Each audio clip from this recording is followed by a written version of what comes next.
No, your eyes are not deceiving you. And no, this isn't clickbait or some bait and switch. I am genuinely looking forwards to Avatar 2, 3, 4, and 5. The one with the blue cat people on an alien world that was directed by James Cameron. And yes, there are 4 more of these movies coming out, and I am looking forwards to every single one of them. Some people might disagree with me about this. Okay, a lot of people might disagree with me on this. And sometimes, the movies that I am looking forwards to end up being disasters. But you know what? I have a good feeling about this one. I can't wait to see more of Pandora's world building, and James Cameron has directed some of my favorite movies of all time. And I do believe there is potential for these sequels. Of course, these movies need to be able to immerse audiences if they want to be worth our time. But Avatar still does have that potential just in the world of Pandora. Holy crap, that's a horrible segue into my first topic. But I'm keeping it in anyway, because I can't think of a better way to introduce why I am excited to return to the world of Pandora and its fascinating world building. Every story needs a good setting for the story to take place in, and the moon of Pandora is a great place to have a setting for a story. Pandora has this fantastic mix of science fiction, fantasy, and a passion for the natural world. I am already a sucker for creative fantasy environments and alien worlds, so you can imagine how much I want to return to Pandora. All these elements are mixed together into this unique world with beautiful views on this moon. And yes, Pandora is orbiting the gas giant Polyphemus, so it is in fact a moon. And that little detail really helps to immerse people into the world of Avatar even more effectively when there are these giant, beautiful shots of the gas giant on the horizon. Combined with other shots of giant trees the size of skyscrapers, and the floating islands, which were popular and recognizable enough to become the main hub for the Avatar attraction at Disney World. And man, those engineers did a really good job on it. The world of Pandora is already memorable, but it gets even better with some of the immersive world building. Seriously, it's massively impressive how much work went into the details about this world. As I said before, I am a sucker for creative fantasy and alien worlds, especially because the designers are given the chance to make some of the coolest creatures they can imagine. And since Pandora is blending both elements of science fiction and fantasy into an alien world, they have been able to create some truly awesome creatures to fill up the world with. Dire horses, big tank-looking creatures, banshees, vicious thanators, and the mighty Leonopteryx that rule the sky. These creatures give a whole other level to the feeling of adventure to Pandora and Avatar. And even if these upcoming Avatar sequels aren't great, I'm still going to see these movies just to see more of these creatures, and hopefully see more crazy aliens that they add in the new movies. And yes, that includes plant life. Bioluminescent plant life was handled really well in the first Avatar movie, and I can't wait to see more of that here as well. There is also the mysterious and enigmatic superorganism called Awa. It seems to be a sentient life form, which is revered by the natives as a deity. Awa is one of the examples of the interesting world building of Avatar because of how she makes the world of Avatar stand out from others and the effect it has on the rest of Pandora. She's capable of commanding life on Pandora to do her bidding, and with a neural network that is carried through the roots of the plants on Pandora, there seems to be no end to her reach. Well, almost no end, because humans seem to have difficulty connecting with Awa, which is good, because the returning antagonists need to be able to oppose the inhabitants of Pandora. The humans in Avatar aren't destroying the world on a whim because they need to be the bad guys of the story. No, the humans actually have reasons for destroying the planet because of their need of the material called unobtainium. Unobtainium is a room temperature superconductor that is needed for interstellar travel in this world, and essential for humans in the 22nd century. As you can probably tell, humanity needs this material, so they will most definitely be coming back to Pandora to resume the mining of this material. And you know what? That sounds pretty good for a villain backstory. And from what we know about the sequels so far, it looks like this conflict is going to be taking place underwater this time.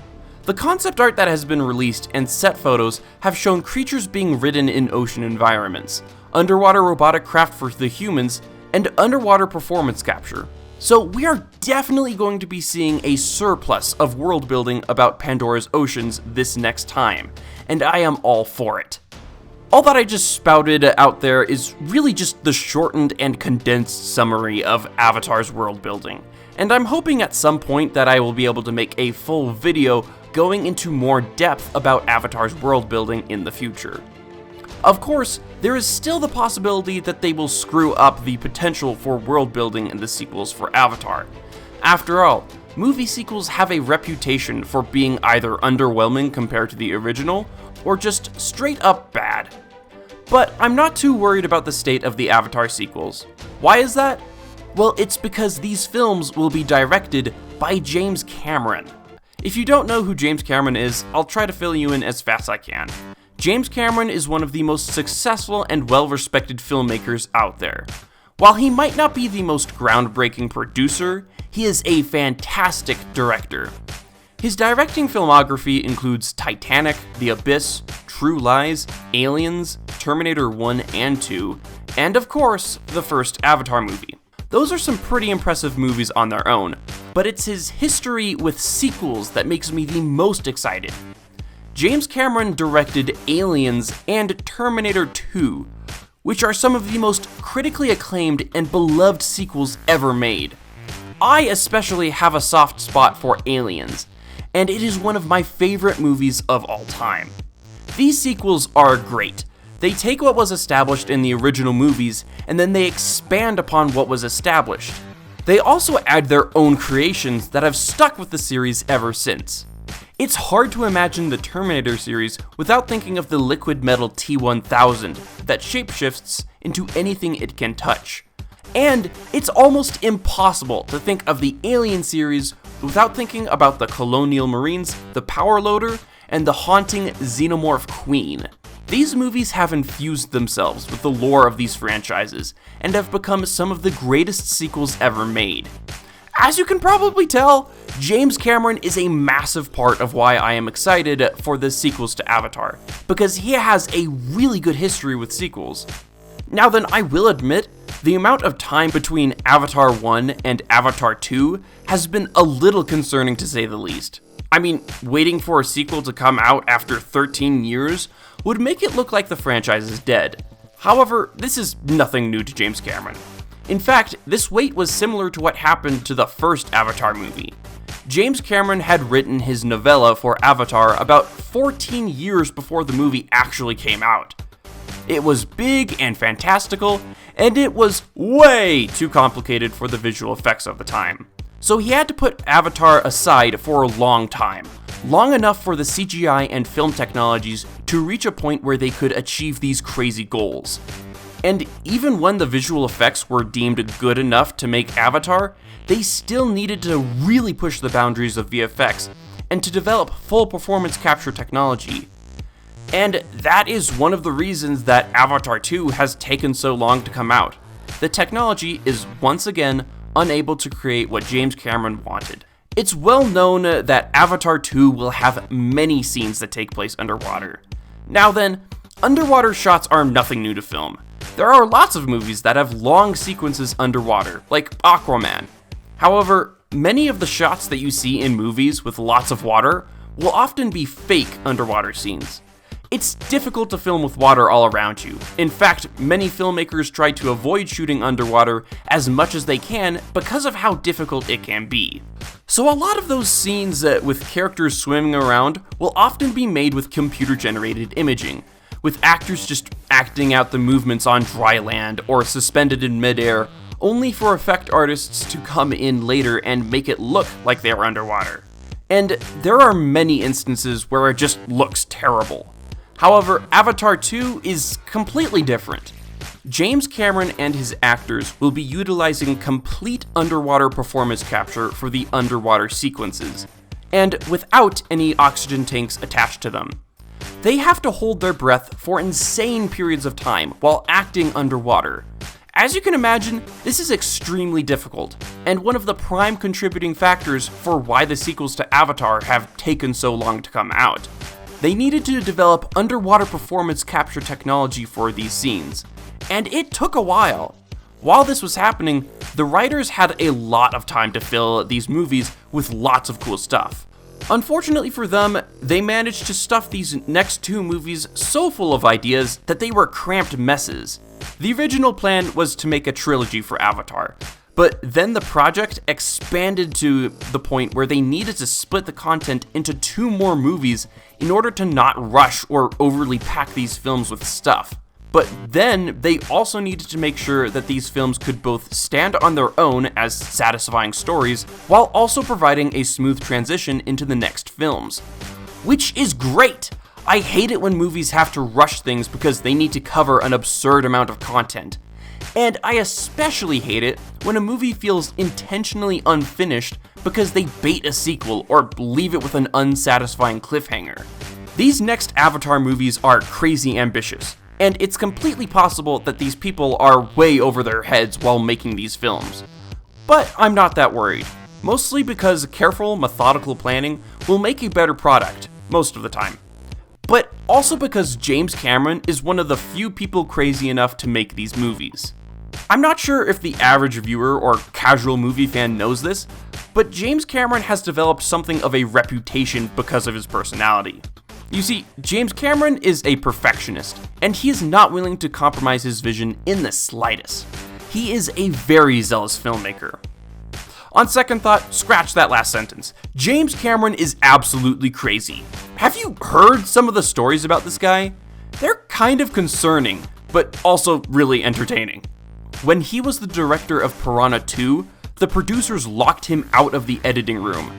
However, this didn't stop James Cameron, as he then snuck into the editing room at night and then cut the movie together the way he liked. And there are other concerning stories and weird facts about James Cameron.